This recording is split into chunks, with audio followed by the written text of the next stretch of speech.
अब हम कहां खड़े हैं? हर शख्स अपने गिरेबान में झांक के देख ले कि हम कहां खड़े हैं। क्या हम अल्लाह के नाजिल करदा हकाम के मुताबिक फैसले कर रहे हैं? नहीं। हो सकता है कुछ लोग कहें कि ये तो हुकूमतों का काम है। अगर हुकूमतें अल्लाह के हकाम के मुताबिक फैसला नहीं कर रही तो हम क्या करें? हुकूमतें वजूद में कैसे आई हैं? तुम ही इन्हें बरसरे इक़्तिदार लेके आए हो। तुम्हारे कंधों पर बैठकर ये मसनद इक़्तिदार तक पहुंचे हैं। तुम ही जिम्मेदार हो इस बात के।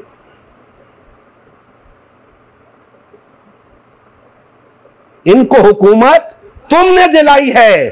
तुम कहते हो हम बरी व जिम्मा है, तुम कहते हो वो जिम्मेदार हैं। वो नहीं, तुम जिम्मेदार हो। तुम्हें मालूम था इन्होंने जाकर अल्लाह के अहकाम के मुताबिक फैसले नहीं करने, फिर भी तुमने इन्हें मसनद इक़्तिदार तक पहुंचाया। जिम्मेदार कौन हुआ? वो या तुम? तुम जिम्मेदार हो। और इसी तरह अगर अल्लाह के अहकामात के मुताबिक हुकूमतें नहीं हो रही तो उसके जिम्मेदार भी तुम हो। तुम चाहो तो आज अल्लाह के अहकामात के मुताबिक फैसले करने वाली हुकूमत कायम हो सकती है। चूंकि तुम नहीं चाहते इसलिए तुम जिम्मेदार हो। मुसलमान तो कहते ही उसको हैं जो अल्लाह के अहकामात के मुताबिक फैसले करे।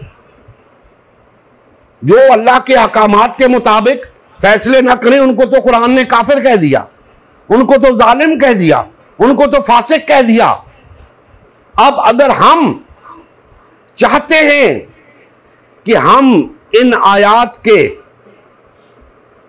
जुमरे में ना आए तो यह हमारी जिम्मेदारी है कि अगर रूए जमीन के ऊपर ऐसी हुकूमत नहीं है जो अल्लाह के अहकाम के मुताबिक हुकूमत करे तो फिर यह हमारी जिम्मेदारी बनती है कि हम उठें और एक जिद्दोजहद करें अल्लाह की हुकूमत के कयाम के लिए। क्योंकि मुसलमान का मनसब ही यह है, मुसलमान का काम ही यह है, मुसलमान का माना ही यह है। हुकूमत कायम है तो अल्लाह के अहकाम के मुताबिक हुकूमत को चलाओ, और अगर नहीं कायम तो उसको कायम करने के लिए जिद्दोजहद करो। कैसे जिद्दोजहद करो? सवाल पैदा होता है ना कि कैसे जिद्दोजहद करो? ऐसे ही जिद्दोजहद करो जैसे उनको मसनद इक़्तिदार तक पहुंचाने के लिए जिद्दोजहद की है। ऐसे ही जिद्दोजहद करो। अगर तुम्हारी जिद्दोजहद से फलां भी बरसरे इक़्तिदार आ सकता है, फलां भी बरसरे इक़्तिदार आ सकता है, तो अल्लाह की हुकूमत क्यों कायम नहीं हो सकती? हालांकि मुसलमान की जिद्दोजहद से सिर्फ अल्लाह की हुकूमत ही कायम होनी चाहिए थी। अफसोस का मकाम है कि मुसलमान की जिद्दोजहद से उनकी हुकूमतें कायम होती हैं जो अल्लाह के अहकामात के मुताबिक फैसले नहीं करते, जो अल्लाह के हुक्म के मुताबिक हुकूमत नहीं करते। अफसोस का मकाम है। हमें सोचना होगा, बेदार होना होगा, उठना होगा। हमें इस ग्रोहबंदी से निकलना होगा, इस तफरके से निकलना होगा, पार्टीबाजी छोड़नी होगी, वहदत इख्तियार करनी होगी। अल्लाह के लिए, अल्लाह के दीन के लिए, अल्लाह के रसूल के लिए हमें एक होना होगा।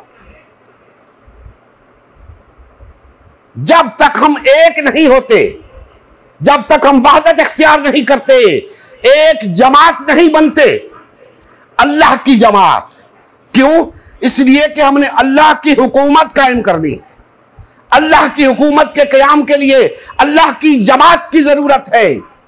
जिस तरह फलां की हुकूमत के लिए फलां जमात की जरूरत है, फलां की हुकूमत के लिए फलां जमात की जरूरत है, इसी तरह अल्लाह की हुकूमत के लिए अल्लाह की जमात की जरूरत है।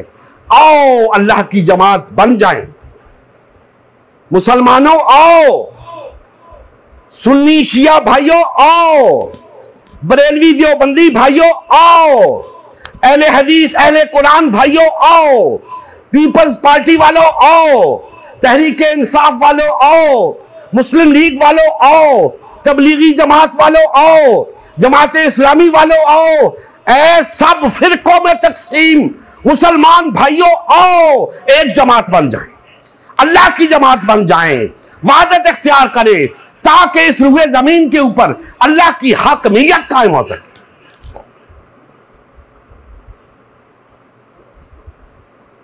कोई चारा नहीं इसके सिवा। अपनी अपनी जमातें, अपने अपने फिरके, अपनी अपनी तंजीमें और तहरीकें लेकर चलते रहोगे, कुछ नहीं होगा। इसी तरह वही लोग बरसरे इक़्तिदार आते रहेंगे जो कभी भी अल्लाह के अहकामात के मुताबिक हुकूमत नहीं करेंगे। अगर चाहते हो कि ऐसी हुकूमतें कायम हो जो अल्लाह के नाज़िल करदा के मुताबिक फैसले करें, तो हमें मुत्तहिद होना होगा, क्योंकि हम ही वो हैं जिनकी मदद से हुकूमत कायम होती है। अब फैसला हम पर है कि हमने अल्लाह की हुकूमत कायम करने के लिए जद्दोजहद करनी है या इन लोगों के लिए, यह फैसला हमने करना है। और याद रखो,